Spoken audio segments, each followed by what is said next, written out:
এই শিবিরের কাছে যাতে আসতে না পারে সেই জন্য বলা হয় হাত কাটা রক কাটা। কার রক কাটছে দেখা? আমি তো চ্যালেঞ্জ করেছি, শিবির কার ছেলের কোন বিশ্ববিদ্যালয় কোথায় কার রক কেটেছে যদি প্রমাণ করতে পারো, শিবিরের পক্ষে একটি কথাও আমি বলবো না। তাফসীর মাহফিল CHP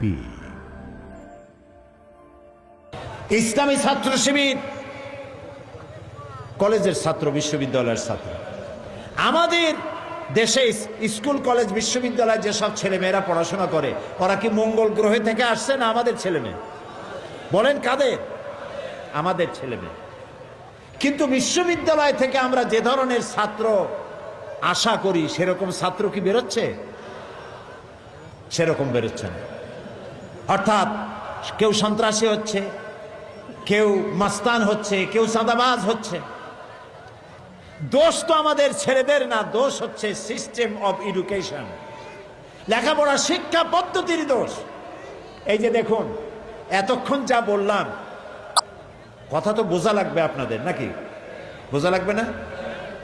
এতক্ষণ যে কথাগুলি বললাম, এই রসুলের জীবনী যদি কলেজ বিশ্ববিদ্যালয়গুলি পড়ানো হতো তাহলে আমাদের ছেলেগুলি ভালো হইতো কিনা বলেন? এই কোরআন শরীফ ক্লাস 1 থেকে শুরু করে মাস্টার ডিগ্রি পর্যন্ত যদি কোরআন শরীফ শিখানো হইতো, বাধ্যতামূলক অর্থ এবং ব্যাখ্যা সহকারে যদি শিখানো হতো, তাহলে ভালো ভালো ছেলেপেলে হইতো না? কি বলেন, হতো না? এই শিবিরের কাছে যাতে আসতে না পারে সেই জন্য বলা হয় হাত কাটা রক কাটা। কার রক কাটছে দেখা?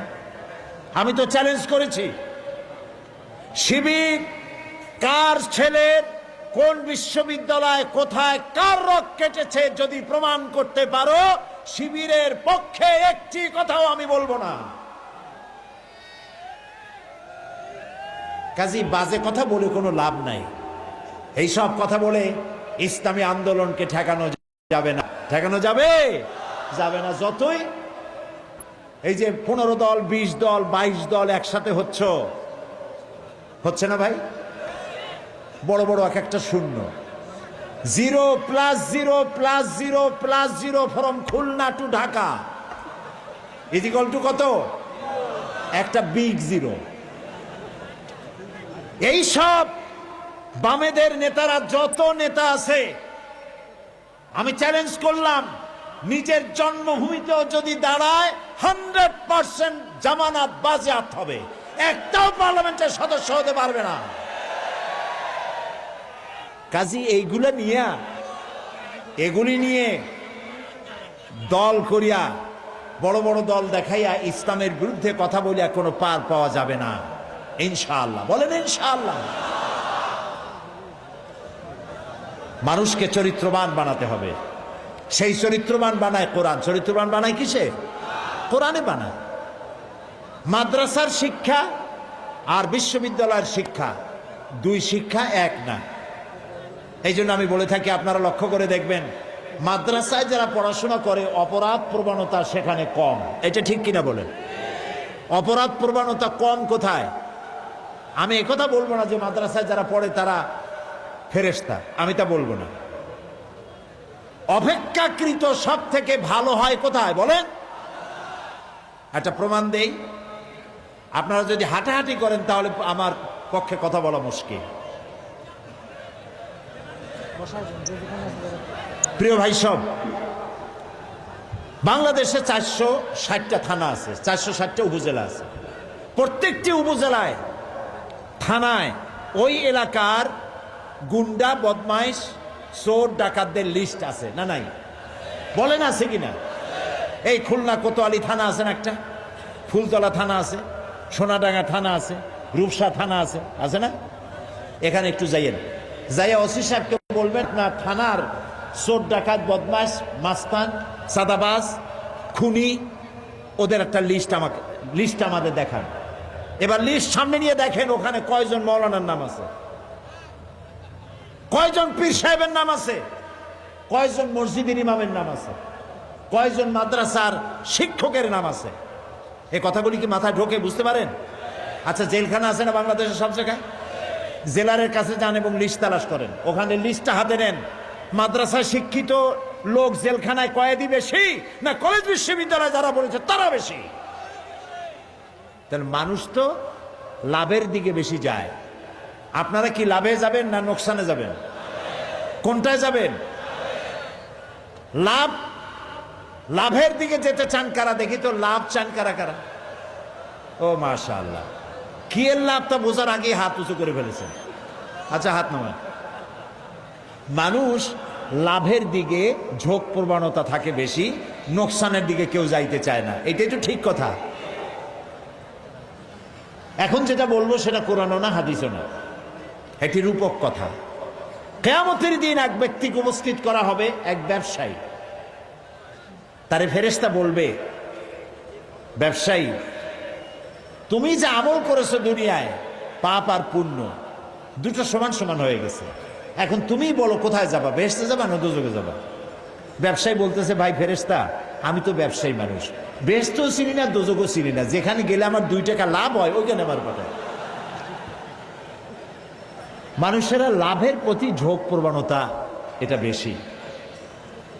আপনারা হাত তুলেছেন না বুঝে, তুললেও ঠিকই তুলেছেন। লাভ আমরা চাই। আমরা কি চাই?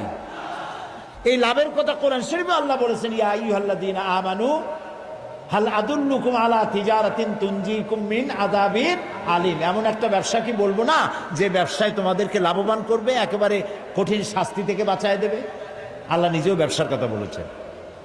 প্রিয় ভাই সব, লাভ হলো আমাদের ছেলে মেয়ে, আমাদের ভবিষ্যৎ। আমাদের ভবিষ্যৎ হলো আমাদের সন্তান। এই সন্তানগুলি যদি ভালো হয় তাহলে আমার কিসমত ভালো, সন্তান যদি খারাপ হয় কপাল পোড়া। কতটা ভালো হইতো যদি আমরা মরে যেতাম আর আমাদের কবরের, আমাদের জানাজার লাশের সামনে এসে দাঁড়ায় যেত আমার ছেলে জানাজার ইমামতি করার জন্য।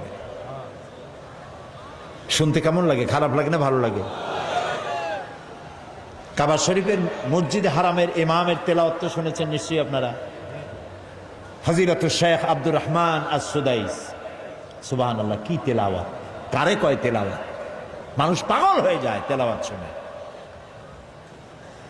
তবে যেমন তেমন ইমাম না, ওনারা পূর্ণ ফুল মিনিস্টার, একজন ক্যাবিনেট মিনিস্টারের মর্যাদা রাখেন। কাবার ইমাম, ডক্টরেট ডিগ্রি হোল্ডার, বড় আলেম। মসজিদে নববী এবং কাবা শরীফে যে ইমাম, আমাদের দেশের 2-4 জন আলেম আছে কিনা তাদের সমকক্ষ আল্লাহই ভালো জানে, এত বড় আলেম। শেখ আব্দুর রহমান আস-সুদাইস মা মারা গেছেন, কাবা শরীফের সামনে মায়ের লাশ, ছেলে জানাজা পড়তেছে, আল্লাহু আকবার। মুসল্লিদের মধ্যে কান্নার রোল পড়ে গিয়েছে। কি ভাগ্য এই মহিলার, কি সন্তান পেটে রেখেছে কাবার ইমাম! আল্লাহু আকবার। আল্লাহর দরবারে মঞ্জুর হয়ে যাবে। আহারে, ছেলেটারে মাদ্রাসায় দিলেন না, মাদ্রাসাটারে আউটডেটেড মনে করা হলো। মাদ্রাসায় দেবে কি? ছেলের নামটাও আরবিতে রাখবে, মুসলমানি রাখবে, তাও পছন্দ হয় না। ছেলের নাম তো বল্টু। এই যে বল্টু, মন্টু আর সেন্টুরা, এরা কিন্তু জিন্দিগিতে কিছু করতে পারবে না। আপনি দেখেন, এইসব হাবিজাবি নামের লোক পৃথিবীতে কিছু করতে পারছে নাকি? খোঁজেন, খোঁজেন। আপনি নাম খারাপ রাখা আপনার ছেলের সাথে আপনি শত্রুতা করেছেন, আপনার মেয়ের সাথে শত্রুতা করেছেন। আর আকাশ হোসেন, বাতাস খাতুন, এইসব নাম হইল বল্টু, মন্টু, ডবলু, ওবি, কপি, এগুলি নাম। আপনি কি কোনোদিন দেখছেন কোন অলিউল্লাহর নাম এরকম? হযরত মন্টু রহমতুল্লাহ আলাইহির মাজার। এখন ওয়াজ করবেন হযরত মাওলানা বল্টু সাহেব। কি আশ্চর্য! কেন এই নাম রাখেন? সাহাবীদের নাম পছন্দ হয় না? আলেম ওলামাদের নাম পছন্দ হয় না? কোরআন শরীফ দেখে দেখে ভালো ভালো নাম রাখবেন। আরবি নাম আলেমদের কাছে জিজ্ঞাসা করে অর্থবহ নাম রাখবেন। আর নিয়ত করবেন, আল্লাহ আমার ছেলেটারে হাফেজ বানাবো, আমার ছেলেটারে মাদ্রাসায় দেব। লাভ তো এখানে।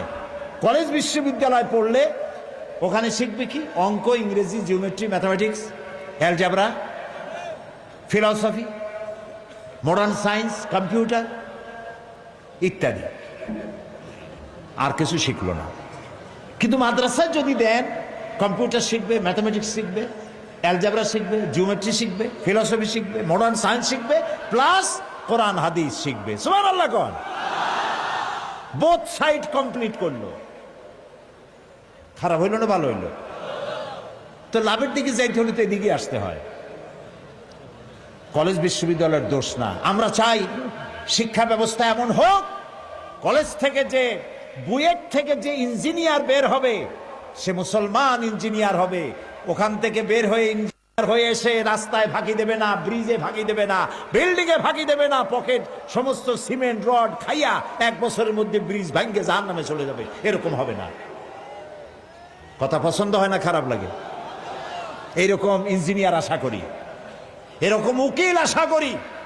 এমন লেখাপড়া শিখবে কলেজে বিশ্ববিদ্যালয়, এমন উকিল বেরিয়ে আসবে যে মুসলমান উকিল হবে, ওখানে ওকালতি করবে, আবার মসজিদে ইমামতি করারও যোগ্যতা রাখবে। ডাক্তার হবে, মানুষের সাথে ভালো ব্যবহার করবে, বলবে আমি তোমার রুগীর কাছে গিয়ে বলবে আসসালামু আলাইকুম, আপনার ওষুধ যা হয়েছে মন খারাপ করবেন না, আল্লাহ ভালো করে দিবেন, আপনি ভালো হবেন, নামাজটা পড়েন ঠিক মতো, শুয়ে পড়েন, বসে পড়েন, যেমনি পড়েন নামাজটা আদায় করেন। এরপরে তাকে ওষুধ দিল, ভালো ব্যবহার করলো, তারপরে নিজেও জামাতে নামাজ আদায় করলো। এইরকম মুসলমান ডাক্তার চাই, এরকম ডাক্তার না। হসপিটালও ডাক্তারি করে, বাড়িতেও চেম্বার, ওখানে সময় দেওয়া কম, এখানে সময় দেয় বেশি, যেহেতু ওখানে পয়সা কম, এখানে পয়সা বেশি। এক চোটে অনেকগুলি রুগী দেখলো, রুগী দেখতে যত দেরি, বাইর করতে মোটেও দেরি নেই। আর ব্যবহার কি? আর সব ডাক্তার এরকম না, ভালো ভালো ডাক্তার নিশ্চয়ই আছে।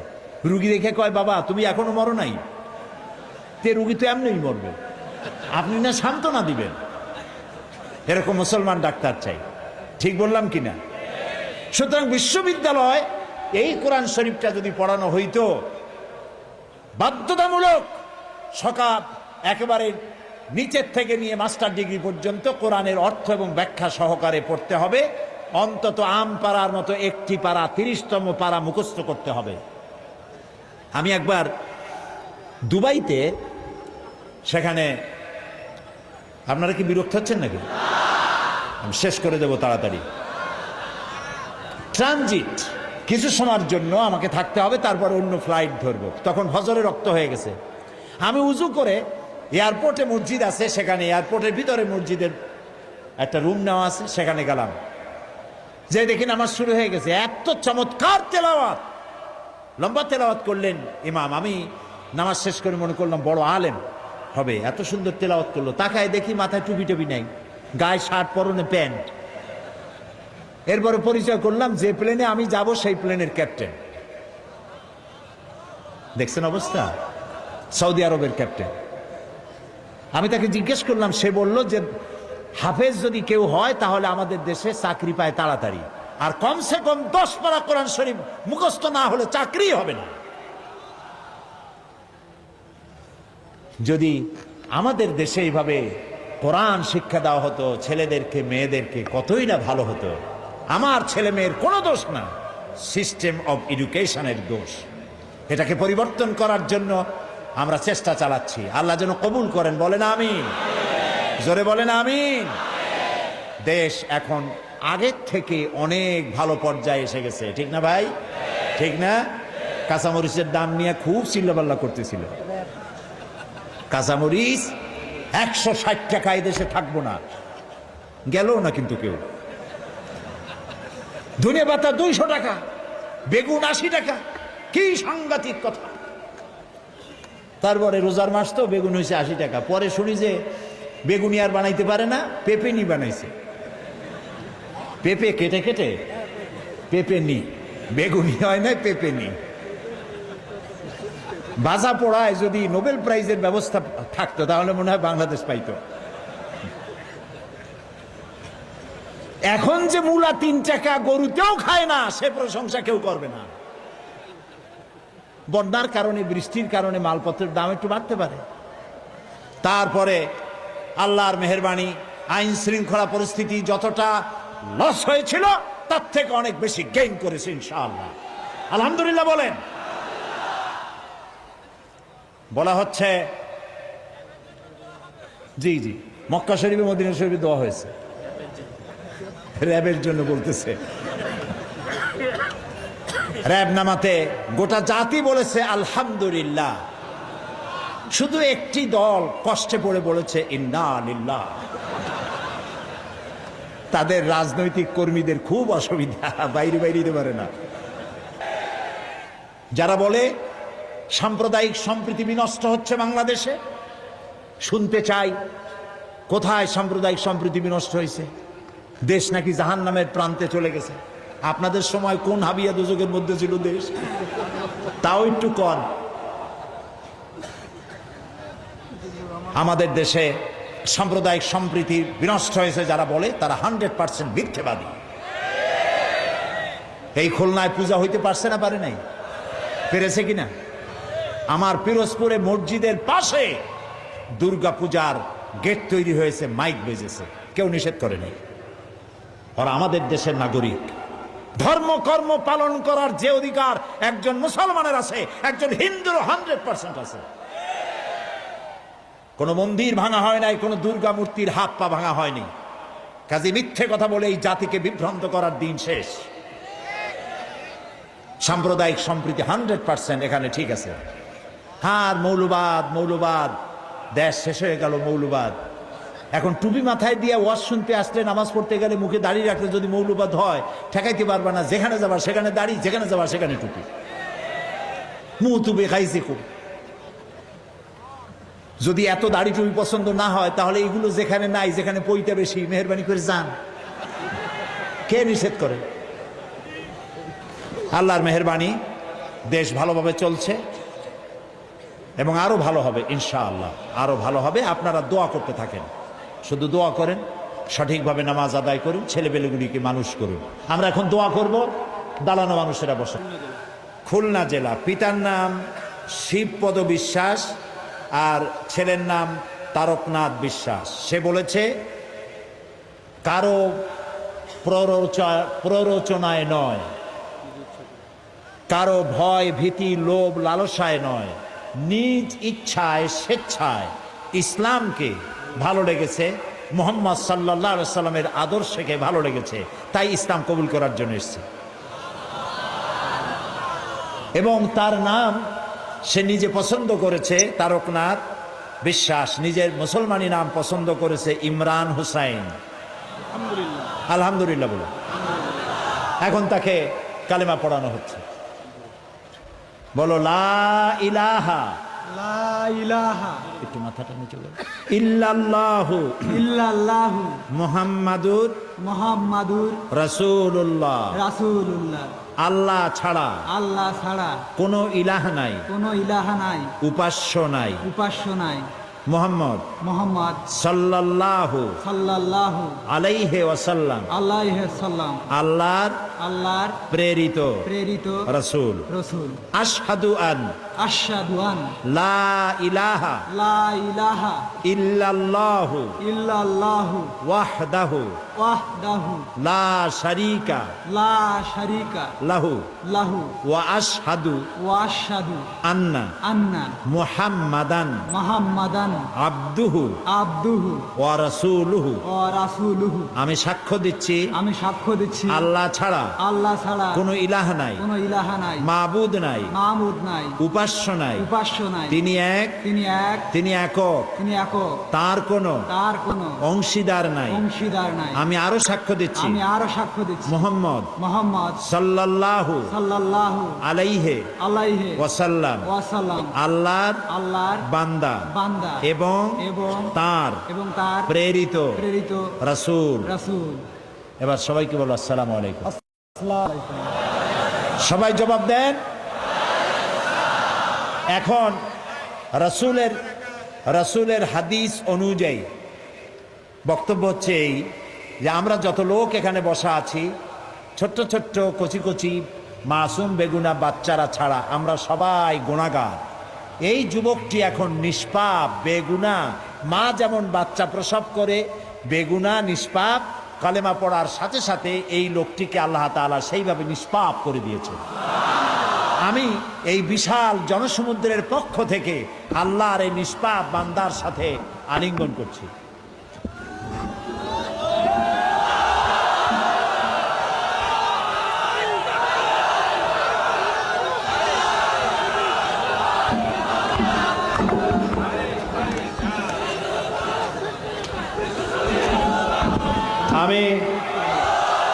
আমি মাননীয় সংসদ সদস্যকে বলবো এই ছেলেটির খোঁজ খবর নিতে এবং দিন ইসলাম যাতে সে শিখতে পারে সেই ব্যবস্থা করা, খাবার চাকরি বাকরি ইত্যাদি না থাকলে সেদিকে লক্ষ্য রাখা।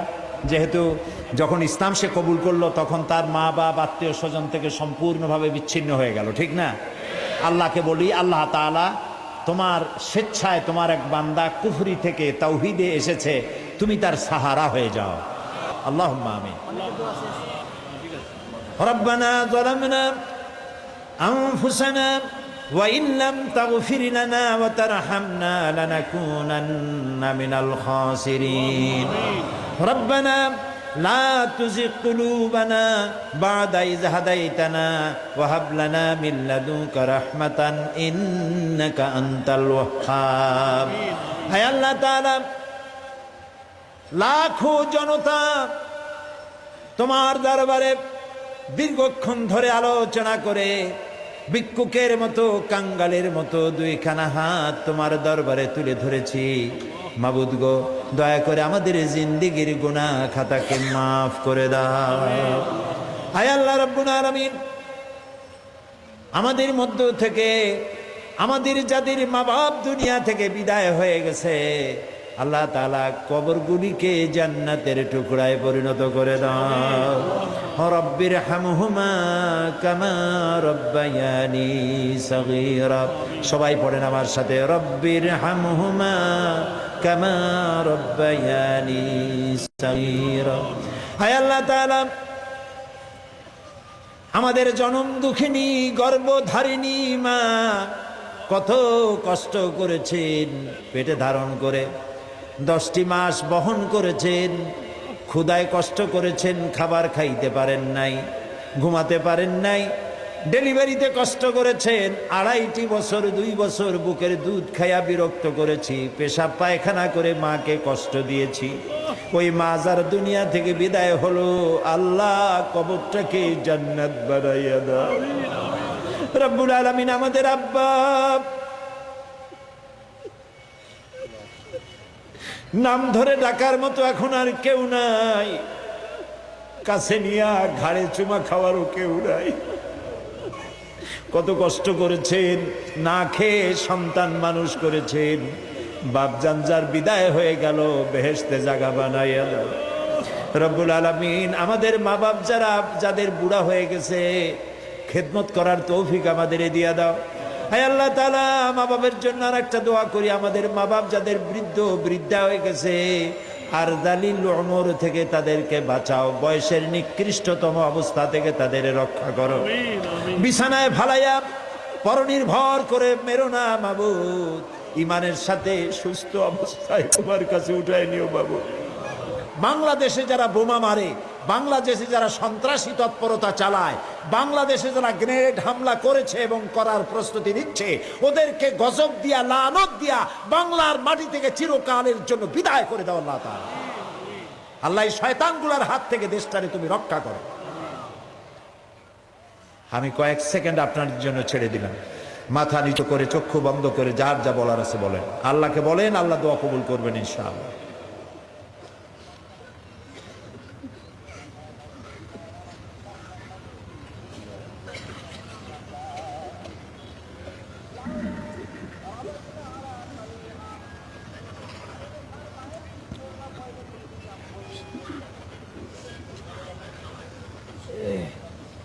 হায় আল্লাহ, তোমার বান্দারা মনে মনে কি বললেন, বান্দা বান্দিরা তুমি নিশ্চয়ই শুনতে পেয়েছো। আল্লাহ তাআলা, তুমি দয়া করে প্রত্যেকের দিলের নেক আশাগুলি পুরা করে দিও। রব্বানা তাকাব্বাল মিন্না ইন্নাকা আনতাস সামিউল আলিম ওয়া তুব আলাইনা ইন্নাকা আনতাত তাওয়াবুর রহিম।